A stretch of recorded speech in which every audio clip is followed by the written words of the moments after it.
Hi. Hello, hello, hello. Did you know that it's December 8th and Christmas is coming? Great morning from Strong Island. Okay, Facebook, you in here already? You in here? All right.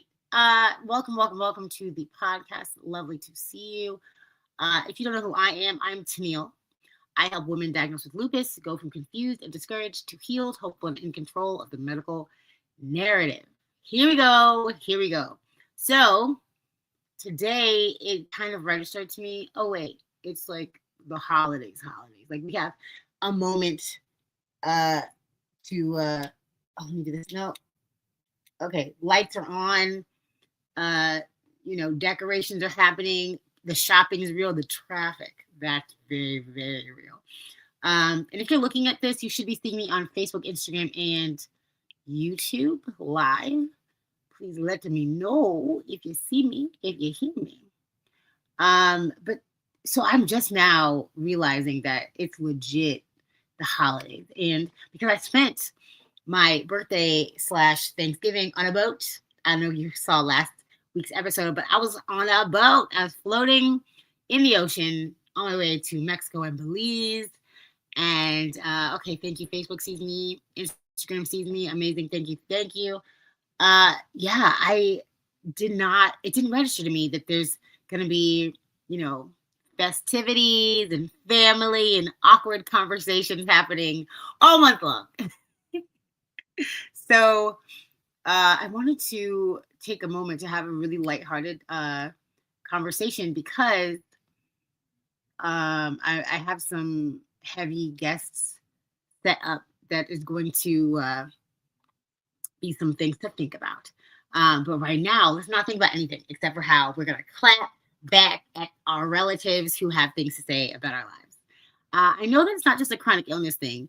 I just also realized when I was looking for it on the internet, no one has really done content around, clapbacks for your family at Thanksgiving or Christmas or Hanukkah or Kwanzaa, whatever you celebrate, for chronic illness specifically. And that blew my mind because they'd be asking some crazy questions. I know there's a lot of ignorance that isn't necessarily purposeful, or they're not trying to hurt your feelings, and they have no concept of what a chronic illness is or what it should look like, or what you're actually dealing with when you show up to the function smiling, wearing a Santa is vegan sweatshirt like I am, So I'm going to run through a few things. First and foremost, let me stop presuming that everyone knows what a clapback is.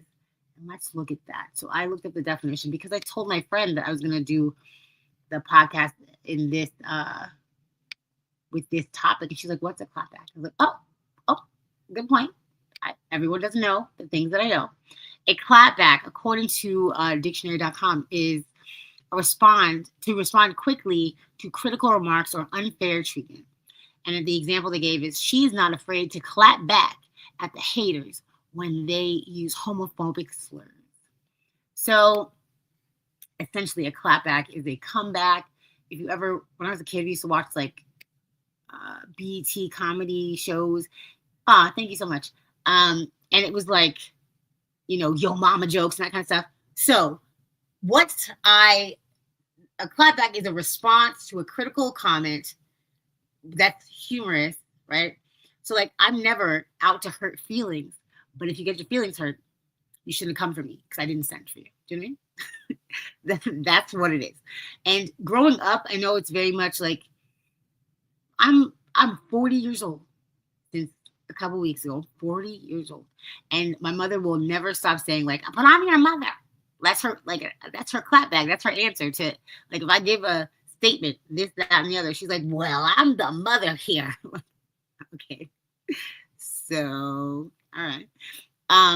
So I understand it's uncomfortable sometimes to respond to things that are said that are unfair or ignorant, willfully ignorant. Like, these are people who you usually know, or have probably known your whole life, or have had an opportunity to investigate further in conversation and or research on their own, to clarify things that they are not sure of, but they just think they know. So it's uncomfortable sometimes because you are the baby, you are the child. Oh, hey, Sunflower. Hey, Brandy girl, vegan Brandy in the house. So like, I should do one for vegans too, because Lord, the amount of vegan slander and the amount of chronic illness slander that's been around. That might be content. Watch out for my Instagram and my TikTok. So I'm giving you some tools. First and foremost, I don't want you to feel forced to go to these family functions. You don't have to go. You know what we got? FaceTime, the internet, all kinds of stuff. You want to say hello to your Aunt Gertrude that every time you see her, she tells you how fat you are and asks you if you have a husband yet, and it hurts your feelings. You can send Aunt Gertrude a video message, okay? You can send Aunt Gertrude a card, okay? I come from 3 cultures, Jamaican, British, and Indian. All of them, very critical, very easy to look presentable and put together in front of company in a way that's like, we're so sweet to each other, we love each other, it's so lovely. And then behind closed doors, they're going to tell you how ugly and fat you are and why you're stupid in the most loving way. But it's all out of love, because their family, like growing up, told them that was all out of love. You don't have to be around that. You don't.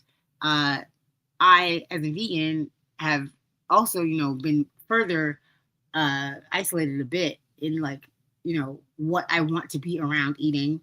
And I'm pretty easy breezy, but like sometimes it's too much. And I don't want to see a goat head, or like I don't want to see something crazy in the middle of the table. So the choice is yours. You don't have to go.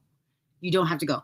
And bonus, if you have a chronic illness, you can be like, well, I don't feel up to it, guys. And that's enough, okay? Like, you can tell them, if you don't want me in the hospital, then I'm going to have to be in my bed, whatever it is. Because don't put yourself in a position that's going to make you stressed, because what does stress lead to? Flares. And what do we not need? Flares, okay? So if you need to step away from the family, you can find ways to hang out with your chosen family. I had a friend, Priya, God rest her soul. We spent a lot of Christmases together because her family was all in England, and I was in New York without really my family. So find chosen family to hang out with, and people who are going to respect you and be nice to you, and make the day enjoyable. It's a celebration, okay? So I'm going to give you some clapbacks. Now, I wanted people to comment things that I'm still accepting them. Comment things that people have said to you, or clapbacks that you've had for people. Now, clapbacks are supposed to be in good fun. I'm not saying to go for the jugular and hurt, Uncle Bernard's feelings, okay? You don't want people yelling or screaming or crying. So I'm going to give some clapbacks that we can use that I love, that are hilarious to me. And then I'll give right now top 5 things I'd rather talk about instead of my chronic illness at the holiday table. Okay. So clapbacks, a lot of mine are weight related, because for whatever reason, Jamaicans specifically, the British will say it in a more like demure, you gotta think about it, did they just insult me way? But the Jamaicans will outright. When I was a little girl, I had this lady slap my thigh. I was little, maybe I wasn't even double digits, like 8 maybe, and she's like, "Be careful what you eat now. Don't get big and fat like your mom." And I was looking around like, "Mom, do I punch her? Do I punch her in the face? Do I smack her? Do I bite her kneecap? What do I do now?" And everyone was just like, hee, hee, ha, ha, ha. I was like, oh no, this is not okay. and I wasn't even in the double digits, and I was little. So, I mean, like, I wasn't super fat yet, so I don't know what happened there. But people, tend to think that they can say things that are about your weight. They can't, especially if you're a woman. Weight's gonna fluctuate monthly, okay? So it doesn't even matter. Second, if you are a chronic illness thriver and survivor and warrior, you could have a weight fluctuation from medication, from a flare, from all kinds of stuff. So don't ever, like, if you say someone looks great, they look great. Doesn't matter, skinny, great, fat, great, in between, great, you look great. How about that? You look amazing. I love your dress.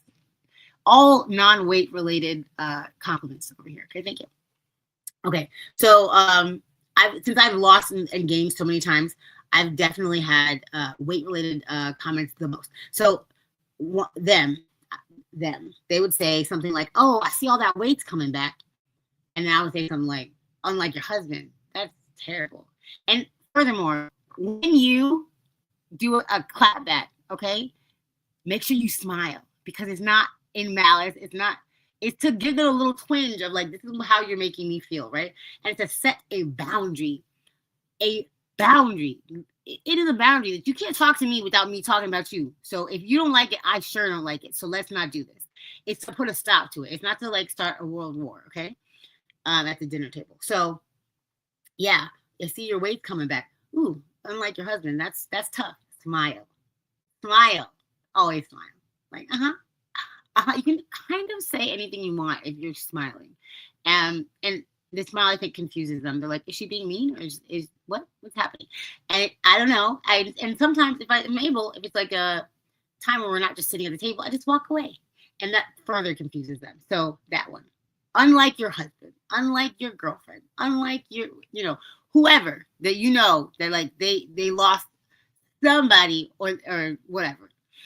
Talk about divorces, talk about children, talk about bad hairstyles, all of it. It's on the table, okay? We came to be petty, and we came to clap back. So I see you put on some of them pounds. I love that. When they haven't seen you in like 5 years, and the first thing they say is like, "Ooh, you looking like you gained some weight." And be like, "Yes, I put on weight in my bank account. Heavy wallet over here.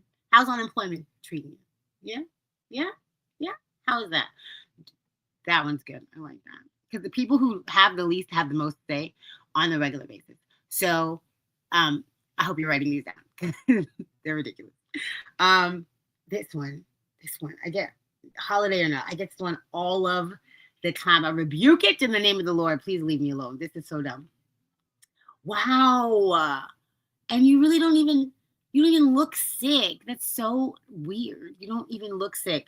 And then I would say, wow, and you look smart. It's look what God can do, that we don't look like what we've been through, right? They have no idea that you just called them stupid. But it's very sweet, because you mention God.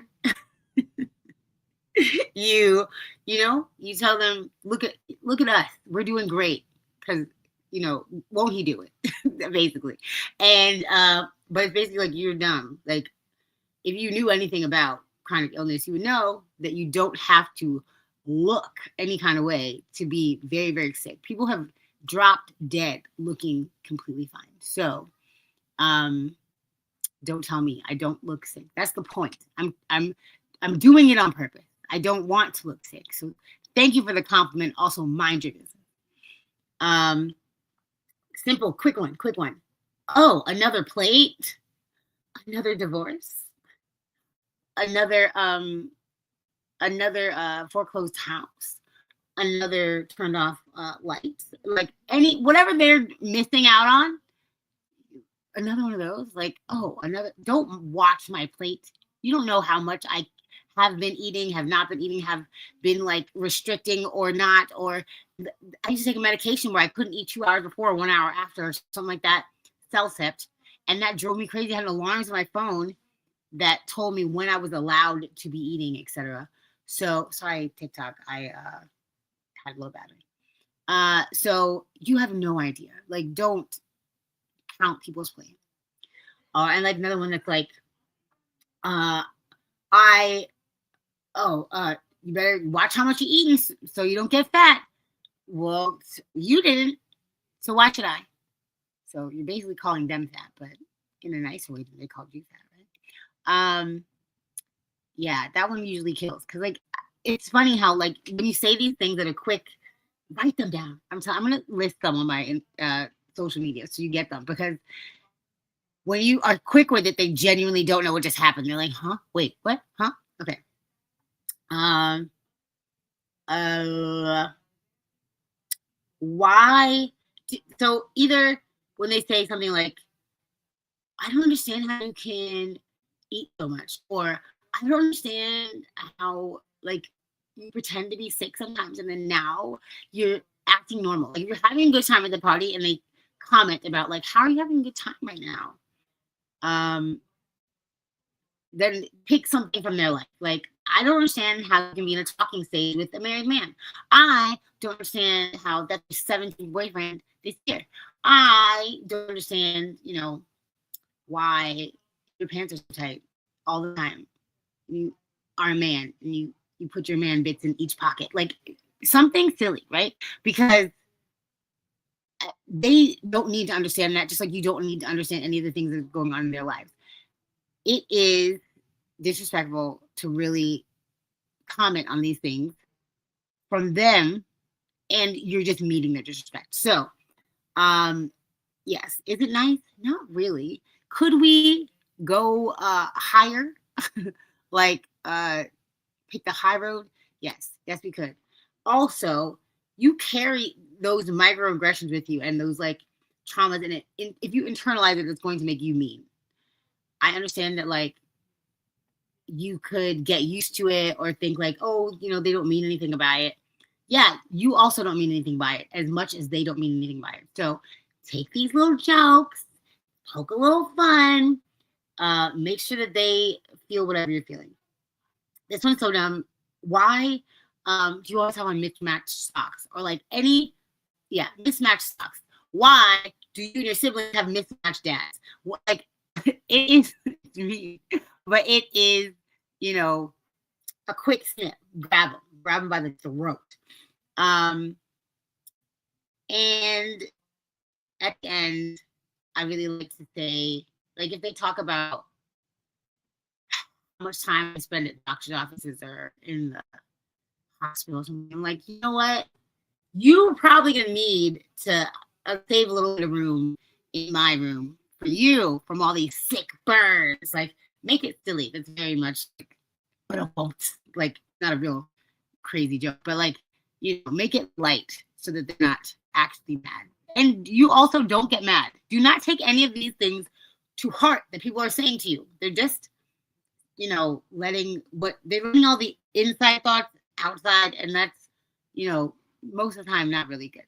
So I really hope that you have a magnificent holiday meal with your family, and it's not. You don't need to use any of these, but write them down just in case. Okay, just write them down. Okay, so, and I don't have a lot of people to like have holiday meals with out here in Georgia, but back home, I would 100% declare, like this is what I'm doing and this is what I'm not doing. So, if I was in a family situation where we're praying and whatever, and they start talking about my chronic illness, I will declare these are 5 things that I would rather talk about instead of my chronic illness. And it will lighten the mood, number one, and they might want to really talk about one of these things, and it would be funny.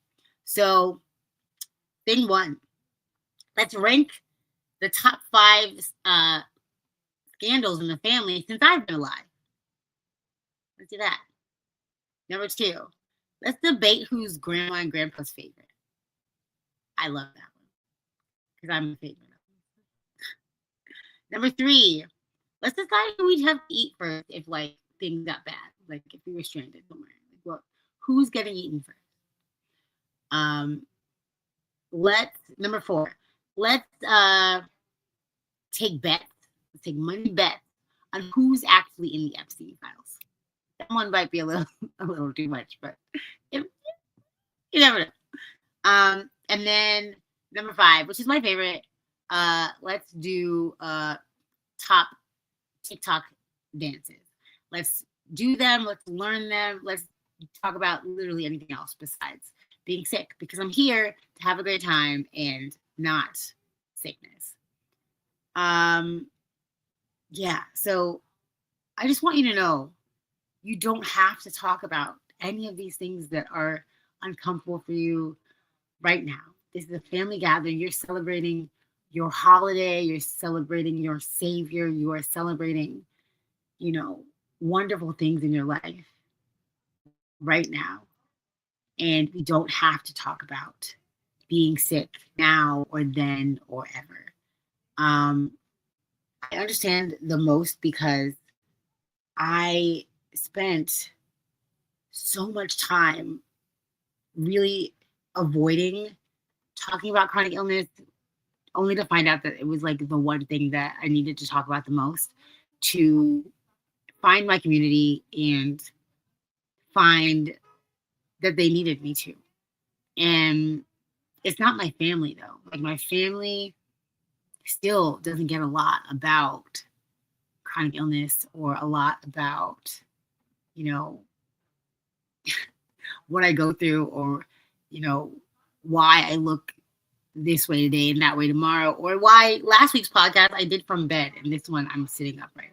So I'm fine with just letting them be, but I'm also not fine with letting them give me passive aggressive comments and questions when they could have asked me not in front of the whole family. And they could have, been nicer about the way that they asked, etc. You deserve to have a peaceful, boundaryful, fun, happy holiday. No matter what you're eating, no matter what your health is like at the time. I've gone home Christmas Eve in 2021. I went home, Christmas Eve from the hospital, and being in the hospital on a holiday, like even the week of a holiday, is very, very sad. And you should not go home to be berated with comments and questions that make you uncomfortable. Unless you're open. Like, I'm cool now. I'm grown. I'm 40. Did y'all hear it? I'm 40. So now that I'm grown up, I am very much, ready to respond to things that 20 years ago would have really made me uncomfortable and made me like sad or second guessing myself or whatever. So I'm very excited for you to have a glorious holiday. I will write some of these clapbacks down for everyone to have to use at their own discretion. And let's not start fights. Smile and walk away after you say whatever you're saying. And just, put that mirror up to them to let them know, like, you're not being nice right now. You are being, ignorant and accusatory and whatever. And also, nobody needs to know who you're dating until you're ready to let them know who you're dating. Stop that. Stop all of that, old people. Like, when I will give you a grand niece or nephew is my business. Shut your face. Thank you. But yeah, I hope that this episode made you smile. I hope it made you think of other things that were not whatever pain you're going through. I know it did that for me. Laughter is healing.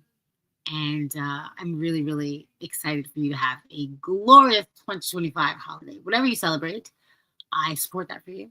Did I turn this on and off? I think I turned it on. Yes. Yep. There it is. But yes, stay happily healed, guys, and have a glorious Monday and second week of December. Y'all, we got 20 something days left, like 24, 25 days left in December. So 2025 about to be out of here. So enjoy it, laugh, smile, be happily healed. Love y'all. Bye.